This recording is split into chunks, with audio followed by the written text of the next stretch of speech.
The Guardian is reporting on an unbelievable story coming out of Alabama about a woman named Amanda Kimbrough, who was sentenced to 10 years in prison over a stillbirth. They say, quote, 6 years ago, her only son, Timmy, had been born prematurely and had died from complications at birth after only 19 minutes.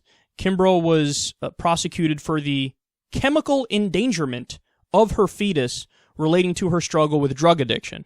The case was pursued so forcefully by the state of Alabama that she was charged with a Class A felony, equivalent to murder, and taken all the way to trial in what is thought to be the only full trial hearing of its sort in the country.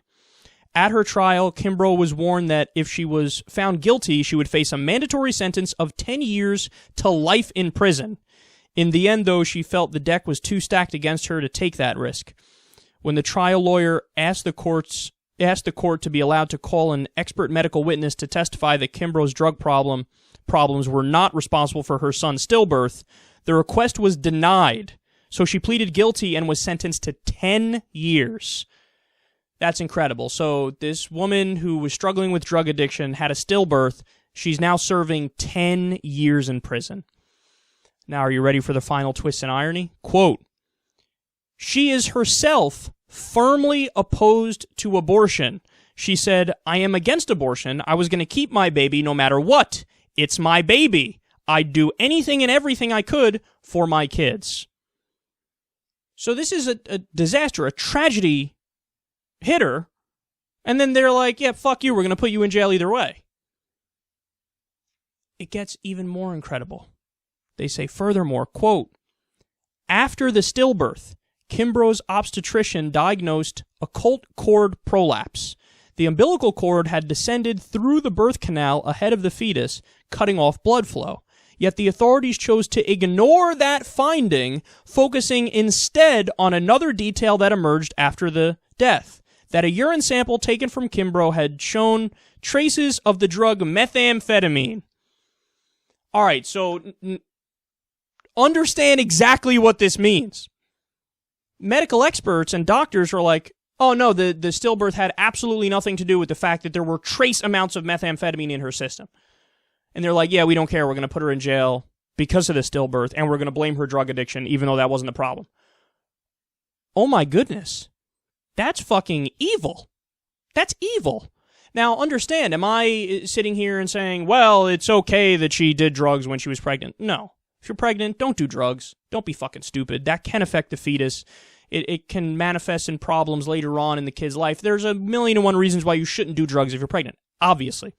But if she's struggling with addiction and she has this problem that she's trying to control, but in essence her actions overrode what she wanted to do out of her own free will, and then we learn that wasn't even the problem, that the death was not due to that in any way, shape, or form. That's not me speaking, that's the experts and the doctors speaking. And you still try to put her in jail, and you say when the experts are like, I want to come speak in court about this, you go, no, I'm not going to allow that. Well, then fuck. You're a bad person, you're immoral, you're unethical, you're hiding the truth because you have an agenda, and what you want to do is open the door to prosecute other women down the road if they do anything in any way to allegedly, supposedly endanger a fetus. Oh, I see what this is about. This is about an anti-abortion agenda. This is about taking away women's reproductive rights. This is about saying, look at the precedent we set. Oh, there was a stillbirth and it wasn't the fault of the drug use, but we're just going to say it was the fault of the drug use. So she's in jail for 10 years for feticide, killing a fetus. So if we decide to charge somebody else down the road when they just get an abortion, well, there's precedent for it. We have this one case with the drug use and where we put her in jail for 10 years, so the door's open. Why not keep doing it? No, this is incredible, man. You know, Alabama and other states were very upset when the Civil Rights Act, for example, passed, the Voting Rights Act, and under those laws, they said the federal government is going to keep an extra eye on you because you have a history of being overtly racist, blatantly racist in a systemic way. So the federal government is going to watch your punk ass and make sure that you don't suppress the black vote.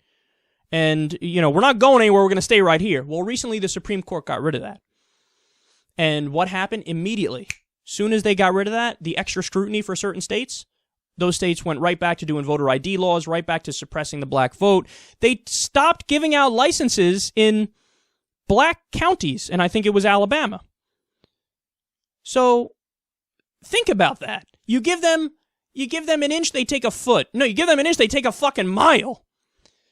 And what came to my mind when I read this is, oh, I see. So it's not only that the federal government needs to do that with voting rights, they also need to do it with women's reproductive rights.